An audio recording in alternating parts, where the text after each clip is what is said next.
Is the most bizarre espionage story of 2026 now unfolding around Trump and Elon Musk, with online sleuths convinced that a state dinner server in Beijing was really a Chinese military officer standing right behind him?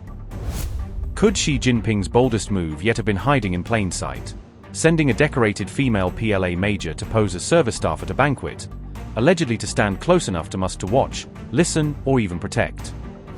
Did a uniformed Chinese military officer, moonlighting in evening wear, stand just inches from Elon Musk during one of the most high-profile banquets of Trump's China visit? As one blogger insists she was no waiter, is a wild theory about the Trump-Xi banquet now going viral, turning a few seconds of video into a full-blown internet spy hunt? And at the heart of it all, did China actually plant a serving tray-carrying military officer inside Trump's high-profile dinner? Or is this just the internet seeing spooks in every shadow? In the days after Trump's high-stakes China visit, new online claims have sparked a wave of spy fears centered on Elon Musk's presence at a lavish Beijing state banquet. An independent blogger alleged that one of the servers moving around the hall wasn't a regular hospitality worker at all, but a uniformed member of China's People's Liberation Army in disguise. The woman in question is said to have stood directly behind Musk during parts of the dinner, placing her within arm's reach of the billionaire in a moment that is now being replayed frame by frame online. Blogger Jennifer Zhang identified the figure as Major Cheng, a well-known officer in China's military honor guard, based on past images and official profiles. Reports circulating online say Cheng currently serves in the PLA Honor Guard Ceremonial Brigade, a prestigious unit that manages high-visibility state ceremonies and foreign leader welcomes.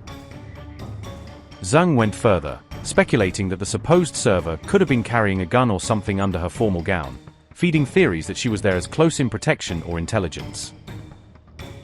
So far, mainstream media outlets have not independently verified the woman's identity, and Beijing has issued no formal comment, leaving the claim in a grey zone between speculation and proof. Jennifer Zhang wrote on X, and I quote, "Major Cheng previously served as commander of the Female Honor Guard Unit, received a first-class merit citation, and was awarded the title of National March 8th Red Banner holder. Born in December 1986 in Weifang, Shandong Province, Cheng enlisted in the military at the age of 18 in 2004.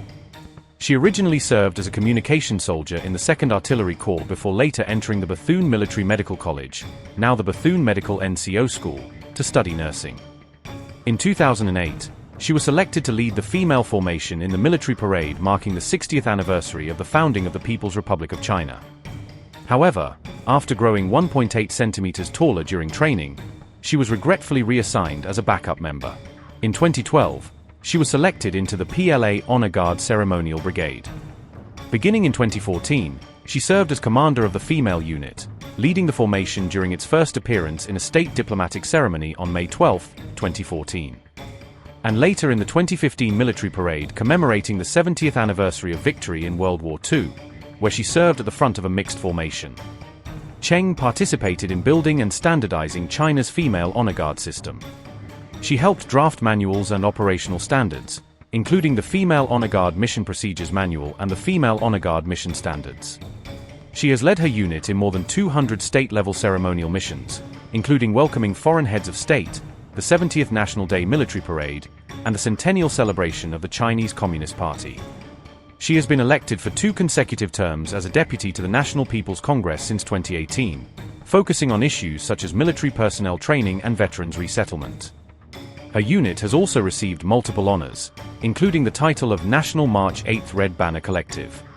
As of 2026, Cheng remains a battalion commander in the PLA Honor Guard Ceremonial Brigade and continues to serve on the front lines of training and major national ceremonial missions. She is regarded as the first female honor guard commander in PLA history and a key figure in institutionalizing China's female honor guard system." Unquote.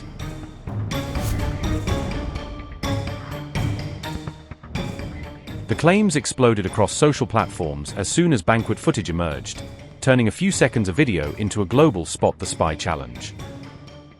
Online users began dissecting facial expressions and body language of the staff around Musk and Trump, searching for anything that looked too military for a simple server. Some commenters argued that certain staff members moved more like trained security or intelligence personnel than hotel workers, pointing to posture and positioning as clues. Others zoomed in on slight bulges under clothing and at the waist, claiming these could be signs of concealed surveillance equipment or even weapons.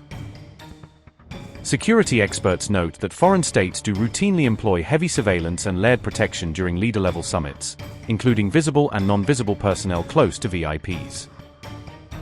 At the same time, they stress there is currently no hard evidence proving that this particular woman was an intelligence plant or that she posed any direct threat to Musk or Trump. The controversy lands just as US-China tensions are reigniting over Taiwan after Trump's Beijing visit, ensuring that even a rumored spy server becomes another flashpoint in an already charged atmosphere.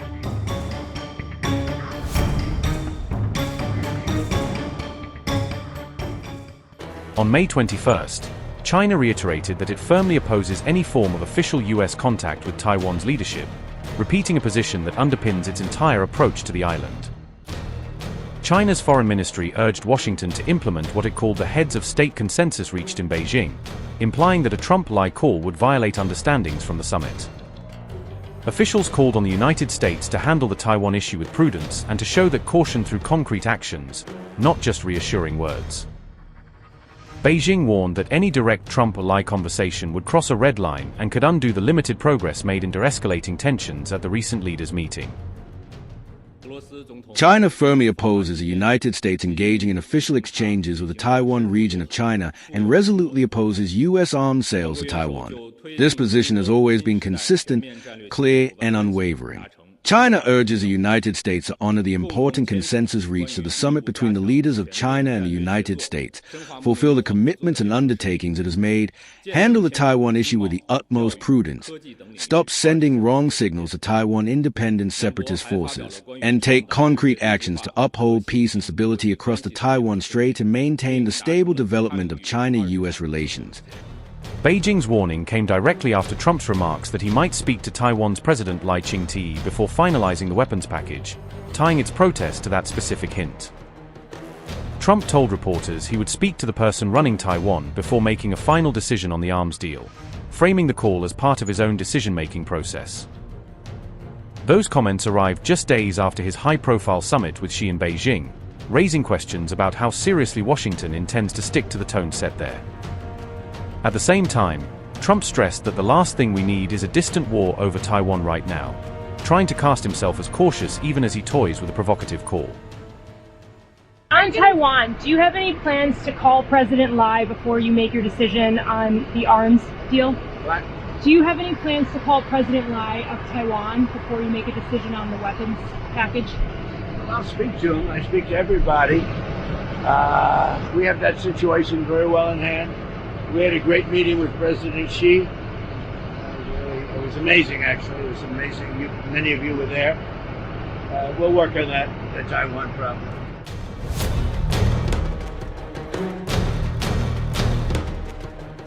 Experts say a direct Trump-like call would cross a long-standing red line for Beijing, breaking through the informal barriers that have kept leader-to-leader contact off limits since the 1970s. Professor Xin Cheng has warned that such a move could trigger serious turbulence in bilateral ties, or even a sharp escalation if Beijing feels its core interests have been challenged. He argued that a call would instantly undercut whatever positive momentum emerged from the recent Trump-Xi summit, making it harder to manage crises in other areas. Analysts have suggested that future meetings, including Xi's planned visit to the United States, could be overshadowed or even derailed by the fallout from any such call. Memories remain fresh of Trump's 2016 phone call with then-Taiwan leader Tsai Ing-wen while he was president-elect, which triggered strong protests from Beijing at the time. That earlier conversation broke decades of US practice on Taiwan contacts and led to serious diplomatic protests, setting a precedent that still shapes Chinese sensitivities. Since 1979, Washington has recognized Beijing rather than Taipei, a policy that has left almost no room for direct leader-to-leader contact with Taiwan's presidents. Analysts warn that Trump's unpredictability means a call cannot be ruled out completely, even if most still judge it unlikely because of the risks for his broader China agenda.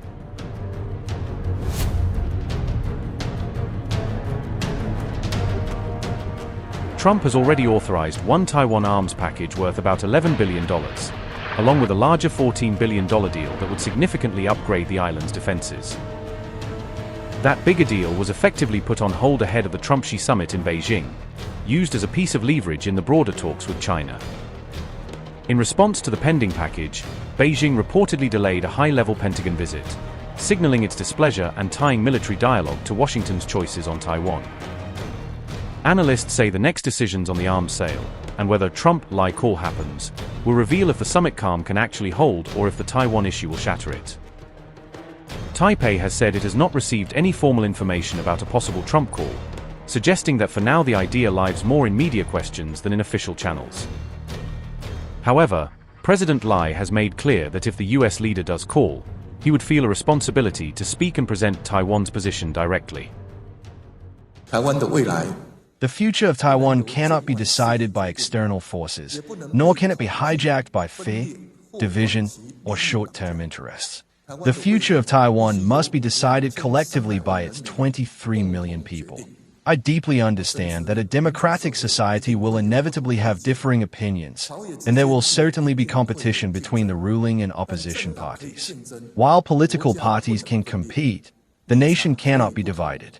Positions may differ, but there can be no differences on safeguarding Taiwan.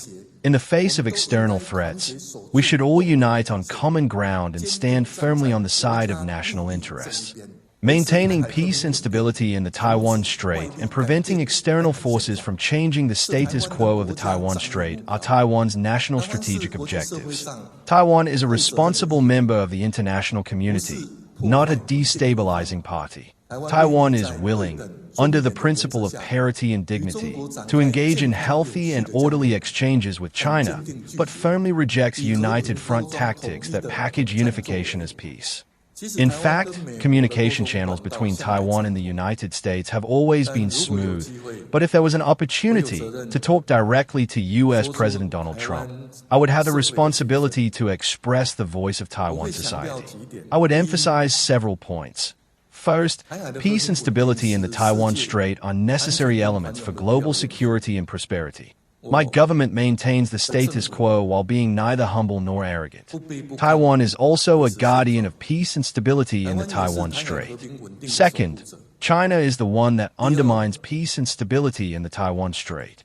Taiwan is aware that the threat is growing more severe each day, so we are increasing the defense budget. We believe that only strength can bring peace. That is to say that the enhancement of defense capabilities and military procurement from the United States are not only to safeguard Taiwan's security, but are also necessary means to maintain peace and stability in the Taiwan Strait. We hope that this military procurement can continue. 我们希望这项军购能够持续进行。